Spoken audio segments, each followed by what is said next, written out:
తిరుమల శ్రీవారిని నైవేద్య విరామ సమయంలో నటుడు చరణ్ రాజ్ దర్శనం చేసుకుని మొక్కులు చెల్లించుకున్నాడు.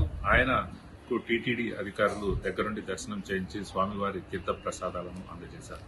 ఆలయం వెలుపల ఆయన మీడియాతో మాట్లాడుతూ ముఖ్యమంత్రి చంద్రబాబు నాయుడు అయిన తర్వాత రాష్ట్రం ఎంతో అభివృద్ధి చెందుతుందని, అలాగే డిప్యూటీ సీఎం పవన్ కళ్యాణ్ కూడా రాష్ట్ర అభివృద్ధికి ఎంతో దోహదపడుతున్నారని, ముఖ్యమంత్రి చంద్రబాబు నాయుడు వస్తేనే ఆంధ్రప్రదేశ్ మరింత అభివృద్ధి చెందుతుందని, ఈ క్రమంలోనే ముఖ్యమంత్రి చంద్రబాబు నాయుడు రాష్ట్రాన్ని మరింత అభివృద్ధి చేస్తున్నారని కూడా ఆయన ఈ సందర్భంగా ముఖ్యమంత్రి చంద్రబాబు నాయుడిని అలాగే డిప్యూటీ సీఎం పవన్ కళ్యాణ్ ని కూడా పొగిడిన పరిస్థితి. గోవిందా గోవిందా.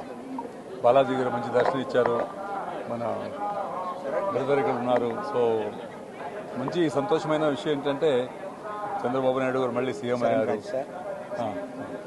మళ్ళీ మన ఫేవరెట్ హీరో పవన్ కళ్యాణ్ గారు సీఎం అయ్యారు. చాలా సంతోషంగా ఉంది. ఇంకా తిరుపతి ఇంకా చాలా బాగుండాలి, ఇంకా బాగా జరుగుతుంది. బాబు గారు వస్తే తిరుపతి ఎప్పుడూ బాగుంటుంది. సో అనుకొని అందరూ ప్రజలు అందరూ చాలా హ్యాపీగా ఉన్నారు. చేసిన అరేంజ్మెంట్స్ అంతా చాలా బాగున్నాయి. చాలా ఈజీగా వెళ్ళి దేవుడిని చూసుకుని రావచ్చు. ఎవరిన పెద్దవాడు చిన్నవాడు ఏం లేదు, అందరికీ బాగా చేస్తున్నారు. సో చాలా సంతోషంగా ఉంది. Thank you very much. Thank you. తమిళ తెలుగు 2-3 సినిమాలు చేస్తున్నాను, తెలుగు ఒకటి చేస్తున్నాను. మళ్ళీ తమిళ తెలుగు కన్నడ మా అబ్బాయిలు పెట్టుకొని హీరో ఒక సినిమా చేస్తున్నాము. సో ప్రాజెక్ట్ జరుగుతున్నాయి.